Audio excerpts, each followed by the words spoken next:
ಕಾಶ್ಮೀರದಿಂದ ಕನ್ಯಾಕುಮಾರಿಯವರೆಗೆ ನಾವೆಲ್ಲರೂ ಕೂಡ ಭಾರತೀಯರು ಅಂತ ಭಾವನೆ ಬರಬೇಕಾಗಿರುವಂಥದ್ದು ಪ್ರತಿಯೊಬ್ಬರಲ್ಲಿ ಇರಬೇಕು.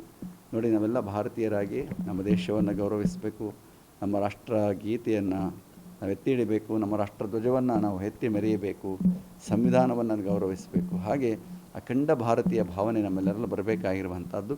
ಇಡೀ ಭಾರತದ 140-145 ಕೋಟಿ ಜನಗಳು ಕೂಡ ಇದೆಲ್ಲ ಕೂಡ ಇದನ್ನು ಖಂಡಿಸುವಂತಹ ಮನೋಭಾವ ಇಟ್ಕೊಳ್ಬೇಕು ಅಂತ ಭಾವಿಸ್ತೇನೆ ನಾನು.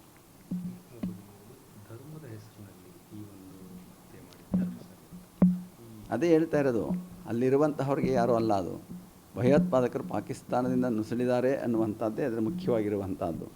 ಈ ಭಯೋತ್ಪಾದಕರ ಕೃತ್ಯ ಹೇಯವಾಗಿರುವಂಥದ್ದು, ಹೇಡಿತನವಾಗಿರುವಂಥದ್ದು. ನಮ್ಮ ಭಾರತೀಯ ಸೈನಿಕರು ಹಗಲು ರಾತ್ರಿ ಕಾಯ್ತಾ ಇದ್ದಾರೆ, ನಮ್ಮ ದೇಶವನ್ನು ಕಾಪಾಡ್ತಾ ಇದ್ದಾರೆ. ಅವರು ಕೂಡ ಎಷ್ಟೋ ಜನ ಹತ್ಯೆ ಆಗ್ತಾ ಇದ್ದಾರೆ, ತಮ್ಮ ಪ್ರಾಣವನ್ನು ಕಳ್ಕೊಳ್ತಾ ಇದ್ದಾರೆ. ಇವ್ರನ್ನ ನಮ್ಮ ದೇಶವನ್ನು ರಕ್ಷಣೆ ಮಾಡೋದಕ್ಕಾಗಿ